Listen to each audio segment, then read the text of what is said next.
High, আসসালামু আলাইকুম। কেমন আছেন সবাই? আজকে আমরা নবম দশম শ্রেণীর লেনদেন অধ্যায় থেকে একটি বোর্ড কোশ্চেন সলভ করব। এটি ঢাকা বোর্ড 2024-এ এসেছিল। তো সমাধান করার আগে চলুন আমরা প্রশ্নটি পড়ে নেই। প্রত্যেকটা অঙ্ক যদি আপনি প্রশ্নটি খুব সুন্দরভাবে পড়ে নেন এবং বুঝে নেন, তাহলে আপনার সমাধান করতে খুবই সহজ হবে এবং নির্ভুল হবে ইনশাল্লাহ। তো এখানে বলছে রফিক ট্রেডার্সের যাবতীয় লেনদেন দুতরফা দাখিলা পদ্ধতি মোতাবেক হিসাব রাখা হয়। তার মানে উনি দুতরফা দাখিলা পদ্ধতি অনুসরণ করেন। তার জুন মাসের লেনদেনগুলো নিম্নরূপ। জুন 1-এ বলছে নগদ 1,00,000 টাকা নিয়ে ব্যবসা শুরু করেন। যন্ত্রপাতি ক্রয়ের ফরমাইশ প্রদান 10,000 টাকা, বাকিতে পণ্য ক্রয় 5,000 টাকা। মালিকের ব্যক্তিগত গাড়ি চুরি যায়, যার দাম 1,30,000 টাকা। জুন 18 মণিহারি দ্রব্য ক্রয় 10,000 টাকা। জুন 25 চেয়ার ক্রয় 20,000 টাকা। ক নং প্রশ্নে বলছে লেনদেন নয় এমন ঘটনার মোট পরিমাণ নির্ণয় করো। জাস্ট আমাদের দেখতে হবে যে এখানে কোনগুলো লেনদেন নয়, তার মোট পরিমাণ বের করতে হবে।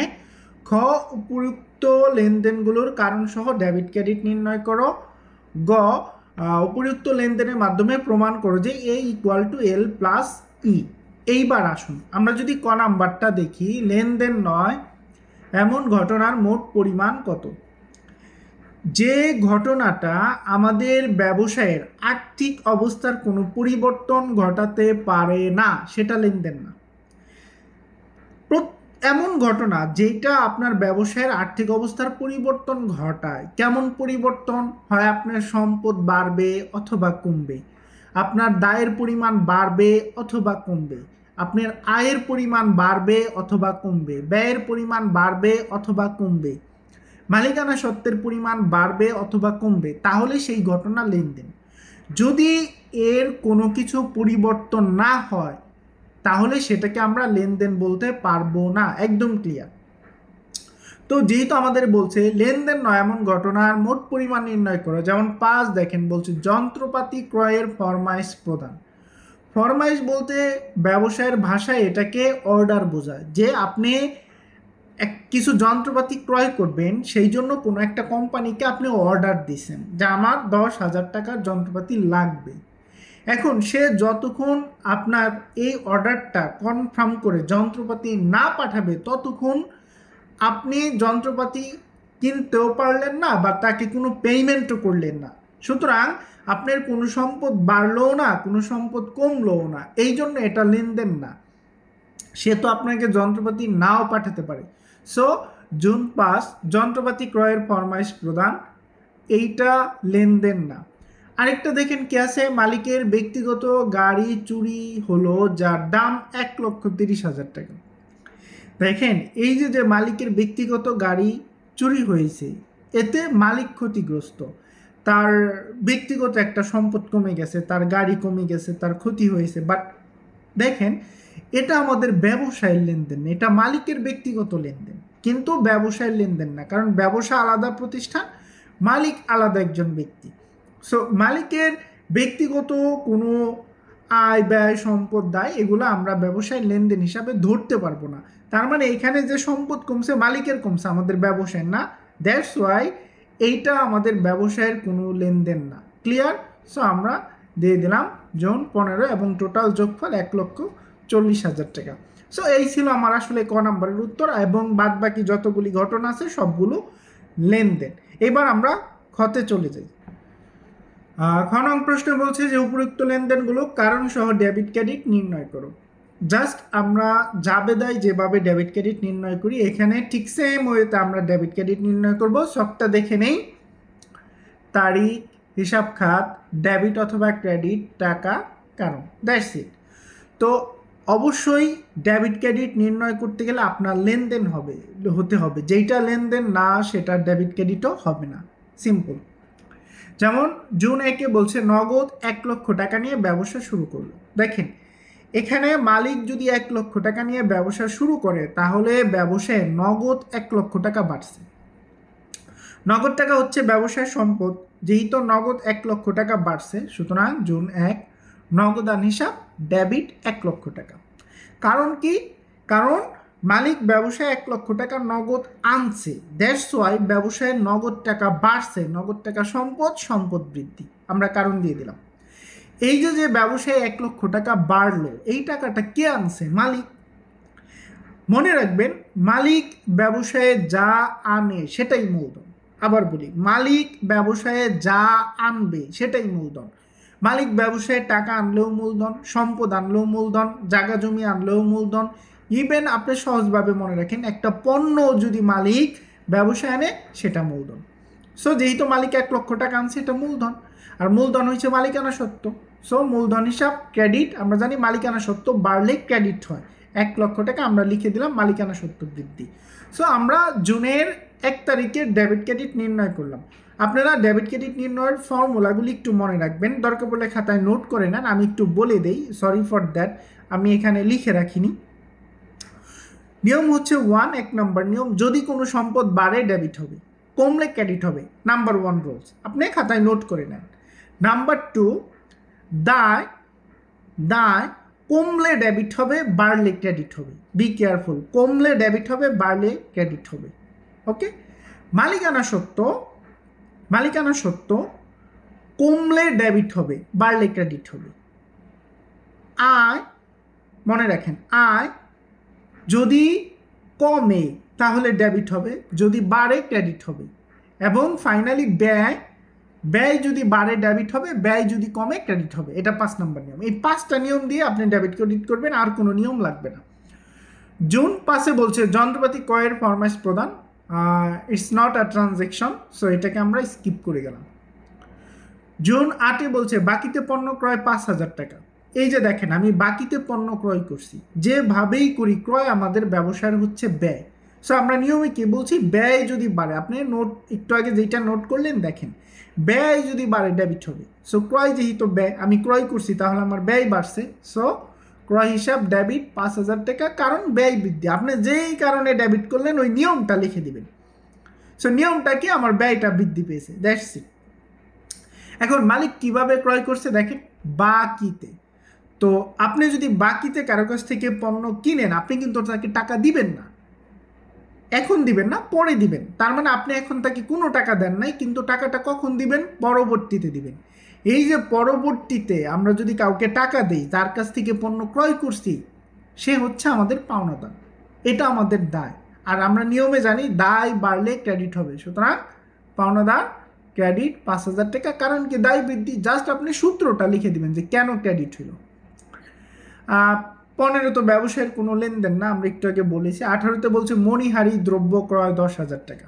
দেখেন, মণিহারি দ্রব্য হচ্ছে খাতা, কলম, পেন্সিল, কাগজ, দ্যাটস ইট, এগুলা। এখন আপনি যে মণিহারি দ্রব্য ক্রয় করলেন, এটা ব্যবসায়ের একটা ব্যয়। আর আমরা জানি কি? ব্যয় বাড়লে ডেবিট। সো মণিহারি ডেবিট 10,000 টাকা। কারণ কি? ব্যয় বৃদ্ধি। কিভাবে কিনছেন বলা নেই, তার মানে আমরা নগদ টাকায় মণিহারি কিনছি। তো আমি যদি মণিহারি কিনি নগদ টাকা দিয়ে, আমার নগদ টাকা কমে গেল, কারণ যার কাছ থেকে কিনছি তাকে আমি নগদ টাকা দিলাম। সো নগদ টাকা সম্পদ, যদি কমে তাহলে ক্রেডিট হয় 10,000 টাকা। কারণ কি? সম্পদ হ্রাস, স্পষ্ট। জুন 25 চেয়ার ক্রয় 20,000 টাকা। দেখেন, চেয়ার হচ্ছে আমার একটা সম্পদ, আসবাবপত্র। তো আমি যদি চেয়ার কিনি, সম্পদ বাড়লো, এটাকে আপনি ক্রয় লিখতে পারবেন না। আবার বলি, ক্রয় হচ্ছে যেটা বিক্রি করার জন্য কিনবেন। এই চেয়ার আপনি বিক্রি করবেন না, এটা ব্যবহার করবেন, সুতরাং আসবাবপত্র। তো সম্পদ বাড়লে ডেবিট 20,000 টাকা, কারণ দিবেন সম্পদ বৃদ্ধি। কিভাবে কিনছি বলা নাই, তার মানে নগদই কিনছি। সো আমার নগদ টাকা কমে গেল, সম্পদ হ্রাস পেলে বা কমলে ক্রেডিট 20,000 টাকা, কারণ সম্পদ হ্রাস। সো এই ছিল আমাদের আসলে ডেবিট ক্রেডিট। এবার চলুন আমরা গ নাম্বারের ট্যাবুলার ছকের মাধ্যমে প্রমাণ করে দেখাই যে এ সমান সমান এল প্লাস এই হিসাব সমীকরণটা। ট্যাবুলার বিবরণীর একটা ছক করে রেখেছি। হ্যাঁ, তারিখ, উদ্বৃত্ত, সম্পদ। আমার এই পুরো লেনদেনে দুটো সম্পদ আছে, নগদ এবং আসবাবপত্র। আর একটা দায় আছে, সেটা হচ্ছে পাওনাদার প্লাস মালিকানা সত্ত্ব। সো এই হচ্ছে আমাদের এই লেনদেনগুলোর জন্য ট্যাবুলার বিবরণী। যদি এখানে আমার নগদ আসবাবপত্র ছাড়া আরও সম্পদ বেশি থাকতো, তাহলে এখানে আমরা আরও 1-2টা ঘর বেশি দিতাম। দায় থাকলে আরও একটা দুইটা করে বেশি দিতাম, মাঝখানে একটা সমান চিহ্ন থাকবে আর মালিকানা সত্ত্ব দায়ের মাঝে প্লাস চিহ্ন থাকবে। সো শখটার ব্যাপারে আপনারা একটু কেয়ারফুল হবেন, কারণ আসলে অনলাইনে আমি এখানে এই শখটা আপনাদের হয়তো অত ভালোভাবে এক্সপ্লেইন করতে পারতেছি না, আসলে এটাও মুখস্থ না, বুঝে বুঝে করতে হয়। ইনশাল্লাহ আমি নেক্সট একটা ভিডিওতে ট্রাই করব যে আপনি কিভাবে পারফেক্ট একটা শখ করবেন ফর ট্যাবুলার। এবার চলুন আমরা দেখি আমাদের লেনদেনগুলো কিভাবে বসাই।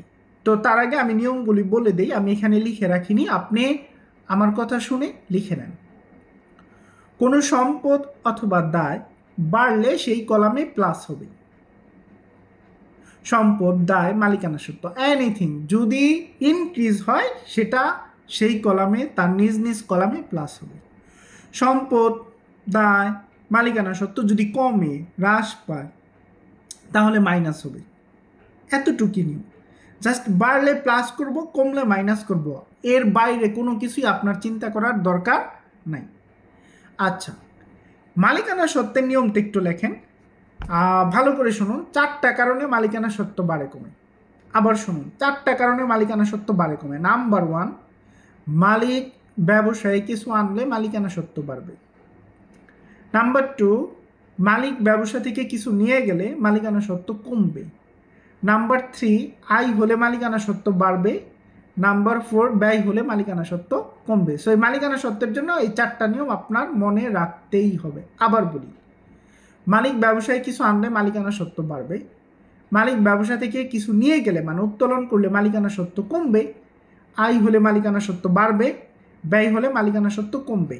আর আমরা জানি নিয়ম কি, প্রতিটি কলাম বাড়লে প্লাস, কমলে মাইনাস, দ্যাটস ইট। এইবার দেখেন, নগদ 1 লক্ষ টাকা নিয়ে ব্যবসা শুরু করলো। দেখেন একটু আগে ব্যবসায় কোনো নগদ টাকা ছিল না, তো এখন মালিক ব্যবসায় 1 লক্ষ টাকা নগদ আনছে। সো আমার নগদ বাড়ছে, আমি নগদের কলামে প্লাস করলাম 1 লক্ষ টাকা। এই 1 লক্ষ টাকা কে আনছে? মালিক।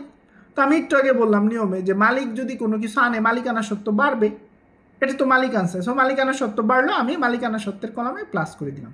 সিম্পল, আর কিছুই করতে হবে না আপনার, জাস্ট আপনি উদ্বৃত্ত নামাবেন, প্রতিটি কলাম যোগ করে জাস্ট খালি নামাই দিবেন, শেষ। 5 লেনদেন না, এটা আমরা বাদ দেই, ক নাম্বারে ক্লিয়ার করা হয়ে গেছে। 8 বাকিতে পণ্য ক্রয়।